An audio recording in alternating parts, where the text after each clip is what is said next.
Hey everyone, तो अभी हम देख लेते हैं निफ्टी, बैंक निफ्टी और फिन निफ्टी का कल का व्यू। बाय द वे, आज थी मिड कैप निफ्टी की एक्सपायरी, और अगर तुम मिड कैप निफ्टी का चार्ट देखोगे और मेरा प्रीवियस डे का एनालिसिस देखोगे तो तुम्हें पता चल जाएगा कि किस तरीके की एक्यूरेसी हमारी रहती है। मैंने सेम चीज बताई थी, अगर इन लेवल्स के नीचे मिड कैप निफ्टी जाती है तो हम इन टारगेट्स के लिए प्ले करेंगे। मुझे लगा नहीं था कि ये इस जोन के भी टारगेट आ जाएंगे, इस जोन के भी टारगेट आ जाएंगे। बट वेल, इसी को प्राइस एक्शन बोलते हैं। और काफी सिंपल चीज थी कि अगर मिड कैप निफ्टी होल्ड नहीं करता है अपने प्रीवियस लो को, तो ये जो पुराने वाले लोज रहते हैं ये जनरली टेस्ट होते हैं। अगर पास में मिड कैप नहीं, कोई भी इंडेक्स के बारे में इसी तरीके से चीजें वर्क करती है। तो अभी हम देख लेते हैं कि कल निफ्टी 50 कैसे परफॉर्म कर सकती है, और निफ्टी 50 का आज का भी व्यू मेरा ऑलमोस्ट सेम था। मैं तुम्हें बता देता हूँ कैसे। मैंने यही बताया था कि अगर इन लोस को, अगर निफ्टी 50 इसके लो के नीचे ट्रेड करने लग जाता है या गैप डाउन भी ओपन हो जाता है, तो हम 20 to 100 इन लेवल्स के टारगेट के लिए प्ले करेंगे। और ऑलमोस्ट उस लेवल के टारगेट के लिए ऑलमोस्ट निफ्टी 50 ने टच किया, इनफैक्ट उसके नीचे भी गया हुआ है। अगर तुम येस्टरडे की वीडियो मेरी देख लोगे तो तुम्हें पता चल जाएगा, मैं ऐसे ही हवा में बातें नहीं कर रहा हूँ। तो और बेसिकली इसी के प्राइस एक्शन बोलते, ज्यादा कुछ दिमाग लगाने की इसमें जरूरत नहीं रहती है। अभी हम देख लेते हैं कि कल निफ्टी 50 कैसे परफॉर्म कर सकता है। सिंपल, इन लोज के आसपास अगर हमें निफ्टी 50 मिलता है, इन लोज के आसपास अगेन मैं लेवल्स अच्छे से ड्रॉ कर देता हूँ। इन लो मतलब 22,800, 2280 सॉरी, और इन लोज के आसपास जो कि अराउंड 22,050। अगर इस वाले जोन में हमें निफ्टी 50 मिलता है तो यहां से मुझे एक बाउंस एक्सपेक्टेड है। और वो बाउंस मुझे लग रहा है कि फर्स्ट टारगेट रहेगा 22,160 का, और सेकंड टारगेट रहेगा 22,200 का। तो इस वाले एरिया तक के निफ्टी 50 के बाउंस आ सकते हैं। तो अगर थोड़ा सा गैप डाउन या फिर फ्लैट मिलता है और इस एरिया में रिवर्सल कुछ स्पॉट होता है, तो हम इस टारगेट के लिए अपसाइड का एक ट्रेड लेंगे। व्हाट इफ अगर इन टारगेट्स को इसके नीचे अगर निफ्टी 50 गैप डाउन ओपन होता है या फिर ऐसा फॉल करके कुछ कंटिन्यूएशन बताता है। अगर ऐसा होता है तो सिंपल हमारा एनालिसिस, जो प्रीवियस लो है और जो प्रीवियस पाइवोट एरिया है जो कि आता है 21,960, 950 वाला, इस एरिया तक के टारगेट आ जाएंगे। तो सिंपल, यहाँ से एक बाउंस की प्रोबेबिलिटी मुझे ज्यादा लग रही है। अगर बाउंस आता है, थोड़े बहुत रिवर्सल साइन आते हैं, 5 EMA पे कुछ रिवर्सल दिखता है, तो हम 22,160 और 22,200 के लिए प्ले करेंगे। In case gap down open होता है बड़ा वाला, या फिर फॉल का कंटिन्यूएशन होता है और यहाँ पे कंसोलिडेशन करके अगेन ब्रेक डाउन दे रहा है, तो हमें अगेन डाउन साइड में बैठ जाना है 21,960 के एरिया के टारगेट के लिए। ये रहेगा सिंपल कल के लिए एनालिसिस। इन केस अगर गैप अप ओपन होता है निफ्टी 50, तो अगर गैप अप ओपन होता है कुछ इस एरिया के अराउंड या फिर कुछ इस एरिया के अराउंड जो कि आता है 22,200, तो इस एरिया के अराउंड अगर गैप अप ओपन होता है तो अगेन यहाँ पे मैं एक रेजिस्टेंस वाला ट्रेड प्रेफर करूंगा।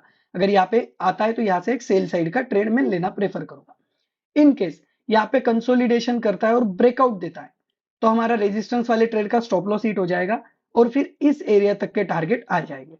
तो अगेन इस वाले अपसाइड में मैं पार्टिसिपेट करने के लिए थोड़ा सा कम क्वांटिटी में पार्टिसिपेट करूंगा। मतलब अगर मैं डाउन साइड में 100 क्वांटिटीज पे ट्रेड कर रहा हूं, तो मैं अप साइड के लिए 25 या फिर 30 क्वांटिटीज में ही ट्रेड करूंगा। ये मैंने एक रेशो बता दिया। तो अपसाइड में मेरी क्वांटिटी थोड़ी कम रहेगी। क्यों? क्योंकि अपसाइड में रेजिस्टेंस एरिया काफी है। यहाँ पे एक रेजिस्टेंस है, यहाँ पे एक रेजिस्टेंस है, यहाँ पे एक रेजिस्टेंस है। तो इन रेजिस्टेंस एरिया से फॉल आ सकते हैं, तो इसलिए अपसाइड में मेरी क्वांटिटीज कम रहेगी। यही रहेगा सिंपल कल के लिए एनालिसिस। अभी हम देख लेते हैं बैंक निफ्टी किस तरीके से परफॉर्म कर सकती है। ये है बैंक निफ्टी का चार्ट। अगेन कल की वीडियोस जाके देख लेना, सेम चीज मैंने बताई थी। अगर इस लोज के नीचे ट्रेड करने लग जाता है तो ये लो ऑलमोस्ट टेस्ट हो सकते हैं, और ऑलमोस्ट उस लो के आसपास बैंक निफ्टी आया हुआ है। अभी हम देख लेते हैं यहाँ से आगे क्या परफॉर्म हो सकता है। अभी ये बैंक निफ्टी का थोड़ा सा मैंने चार्ट को थोड़ा सा जूम आउट किया हुआ है।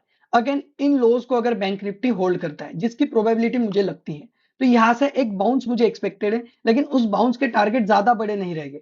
मतलब हो सकता है वो बाउंस 46,800 या फिर 46,900 इस लेवल के आसपास तक का ही आए। तो अगेन यहाँ से मुझे एक बाउंस का चांसेस एक्सपेक्टेड है, और जिसके टारगेट मुझे 46,800 और 900 के लग रहे। तो अगर फ्लैट या फिर थोड़ा बहुत गैप डाउन भी ओपन होता है तो इस एरिया से एक बाउंस का टारगेट लिया जा सकता है। इन केस थोड़ा सा अच्छा गैप डाउन हो जाता है या फिर फॉल का कंटिन्यूएशन होकर कुछ इस तरीके से यहाँ पे ब्रेकडाउन जैसा कुछ बना रहा है, तो अगर यहाँ पे ब्रेकडाउन होता है तो हमें इन लोज के लिए प्ले करना है, जो कि है 46,300 के। तो ऑलमोस्ट इस 46,300 के लो के लिए हम प्ले करेंगे, यहां तक के टारगेट आ सकते हैं। तो फर्स्ट एक व्यू रहेगा कि अगर फ्लैट ओपन होता है या फिर थोड़ा बहुत रिवर्सल साइन बता रहा है, तो हम थोड़े से अपसाइड के लिए प्ले करेंगे। 46,800 का हमारा टारगेट रहेगा, 46,900 का सेकेंड टारगेट। अगर गैप डाउन ओपन होता है बड़ा वाला, या फिर थोड़ा सा फॉल का कंटिन्यूएशन होता है और ब्रेकडाउन देता है, तो 46,300 के नीचे के टारगेट के लिए प्ले करेंगे। इन केस इस एरिया में गैप अप ओपन होता है, अगर इस एरिया में गैप अप ओपन होता है तो अगेन इस एरिया से एक रिवर्सल एक्सपेक्टेड है, तो यहां से एक रिवर्सल का ट्रेड में प्लान करूंगा। अगर गैप अप ओपन होता है तो इस एरिया से और इस एरिया से एक रिवर्सल ट्रेड प्लान किया जा सकता है, जो कि है 46,800 और 900 वाला एरिया। सो यही रहेगा सिंपल एनालिसिस। अभी हम देख लेते हैं फिन निफ्टी का चार्ट।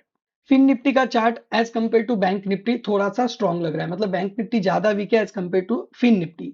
अभी हम फिन निफ्टी में देख लेते हैं। Fin Nifty again in lows को होल्ड कर रहा है।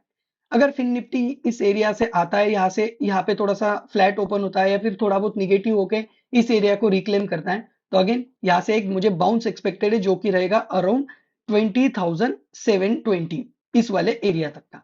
इस वाले एरिया तक का मुझे एक बाउंस एक्सपेक्टेड है। बट इन केस, और सबसे अच्छा चार्ट एक्चुअली कल फिन निफ्टी का ही है और कल फिन निफ्टी की एक्सपायरी है, अगर in case gap down open होता है या फिर कुछ फॉल होता है और इस एरिया में कंसोलिडेशन करके ब्रेकडाउन जैसा सिनारियो बन रहा है, तो हमें सी रेट इस टारगेट के लिए प्ले करना है, जो कि है 22,540।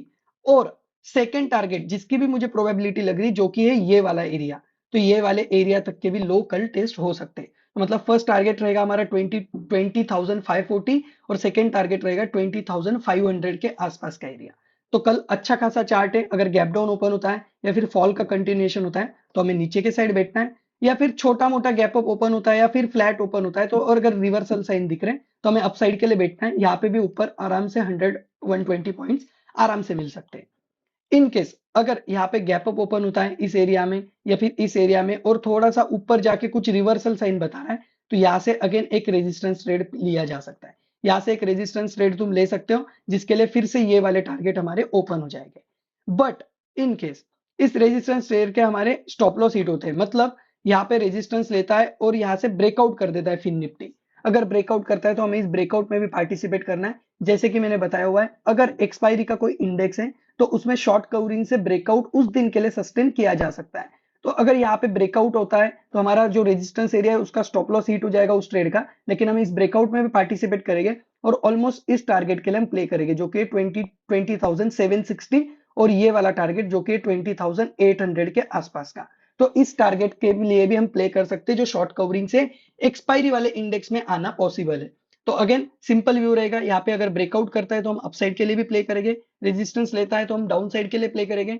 ज्यादा पॉसिबिलिटी मुझे ये लग रही है कि इन केस इस एरिया को नीचे अगर गैप डाउन ओपन होता है या फिर यहाँ पे ब्रेक डाउन होता है तो हमें इस लेवल के टारगेट आराम से कल मिल सकते हैं। यही रहेगा क्रिस्टल क्लियर एनालिसिस, और इसी को बोथ साइड एनालिसिस करना भी बोलते हैं। और हमारा मार्केट कहीं पे भी जाए, हमारा एनालिसिस पहले दिन रेडी होना चाहिए, इसी को प्राइस एक्शन बोलते हैं। That's it. ऐसे ही वीडियोस के लिए तुम चैनल को भी सब्सक्राइब कर सकते हो। काफी अच्छा और काफी ज्यादा क्लिस्टर क्लियर में एनालिसिस देता हूँ, ज्यादा बोथ साइड गोल गोल बातें नहीं करता हूँ। बाय बाय, टेक केयर, ध्यान रखिए सब लोग अपना।